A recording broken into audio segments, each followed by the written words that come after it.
Alright,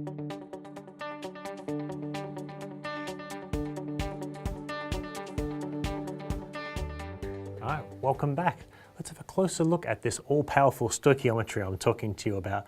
The idea that if you have a chemical reaction, a chemical equation like this, if you know about any one of these chemicals that's involved, any of them at all, you can immediately find out about all of them.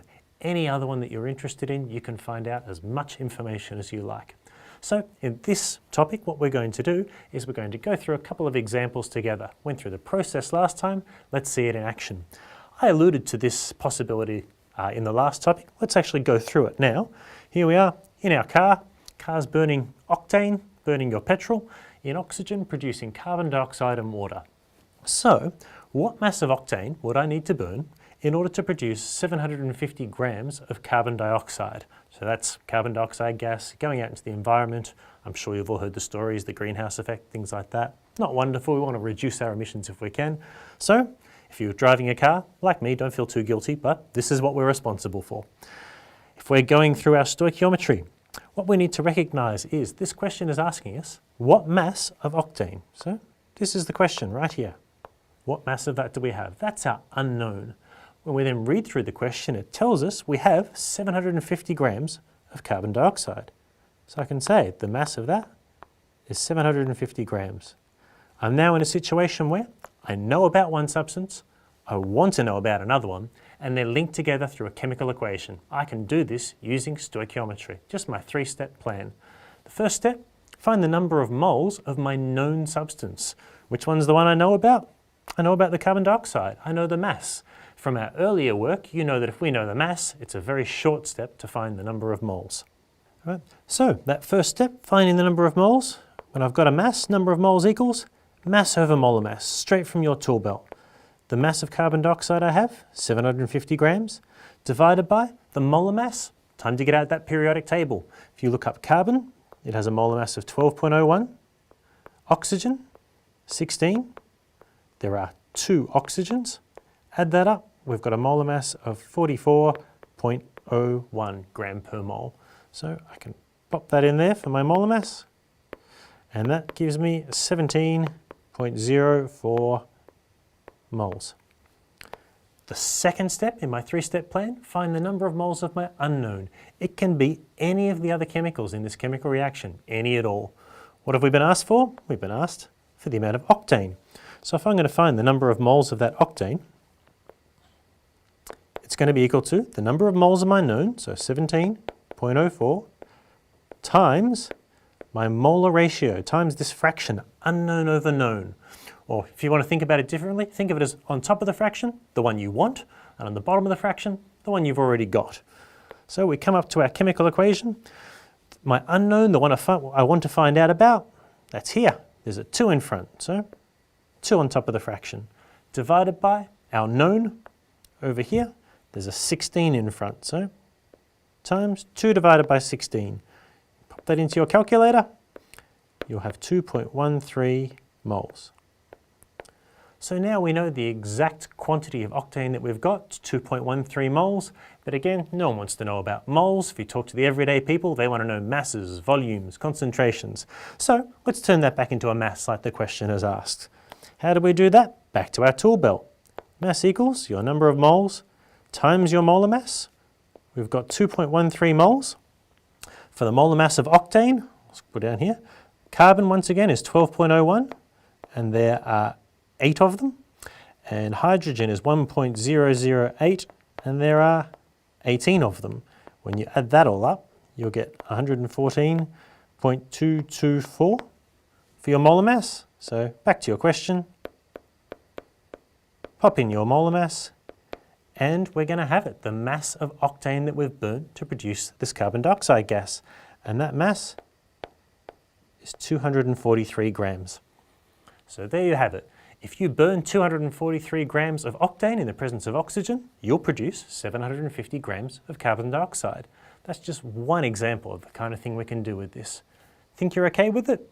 What I encourage you to do then is once I've got the next question up, push the pause button, try it for yourself, see if you can get through this three-step plan on your own. Then push the play button, I'll talk you through, and you can see if you've gone right.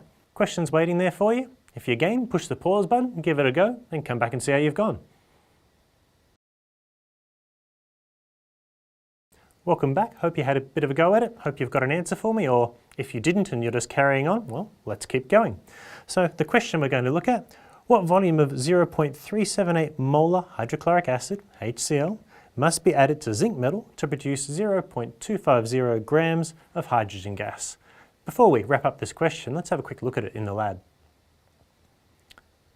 So you can see here, I've got some zinc metal in the bottom of the test tube, and when I add some hydrochloric acid, you see the immediate evolution of gas. That gas is the hydrogen gas. So in our hypothetical question, if I produce 0.25 grams of hydrogen, what volume of hydrochloric acid, 0.378 molar hydrochloric acid, do I need to be able to do that? So going through our question, once again, let's pull it apart. Let's find the information that we have. The question starts by saying, what volume? That's very friendly. We want to know the volume of our hydrochloric acid. It then goes on to tell us we have the concentration of that hydrochloric acid. We know that it is 0.378 molar. And then we're asking what volume of that acid must be added to produce 0.25 grams of hydrogen gas. So we have a mass of our hydrogen gas. Once again, we find ourselves in that situation. We know about one chemical, we know about the hydrogen gas and the quantity we're interested in. We want to know more about another chemical, and those two are linked together through that chemical equation. Once again, it's time for that three-step plan. The first step in that plan, find the number of moles of your known. In this case, that's going to be the hydrogen gas. That's the one we know about. The hydrochloric acid is going to be the unknown. That's the one we've got the question on. So the number of moles of our hydrogen gas will be equal to, if I've got a mass from my tool belt, that will be mass over the molar mass. My mass is 0.25 grams. For my molar mass over on the side, hydrogen has a molar mass of 1.008 as an atom, but there are two of them. So that is 2.016 grams for every mole. So 2.016 for my molar mass, and that gives me 0.124 moles. Second step in my three-step plan, find the number of moles of my unknown, the one I'm interested in. In this case, that's the hydrochloric acid. So the number of moles of my unknown, my hydrochloric acid, will be equal to the moles of my known times, and once again, we're setting up for this fraction, this molar ratio, unknown over known, the one you want divided by the one you've already got.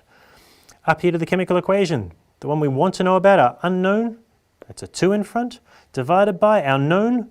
If there's no number in front, it's because there's only one of them, so it's going to be 2 over 1. So 0.124 times 2 is 0.248 moles. So now that we know the number of moles of our unknown, again, we can turn that into anything. In this case, we've been asked to find a volume. Back to your tool belt. If you want to find a volume, you'll find volume is equal to your number of moles divided by your concentration. So my number of moles, 0.248, divided by my concentration, 0.378 molar, from the question, up here. And that gives me a final volume of 0.656 litres. And if you're thinking that volume looks a little bit strange like that and would rather turn it back into something more everyday, we can multiply that volume in litres by 1,000 and that will turn it into mils. And that gives us a final volume of 656 mils. So there are some examples of stoichiometry in action. I hope you can see the use and the great potential benefits in being able to do this, again, for any chemical reaction at all. If you know about just one thing, you know about everything.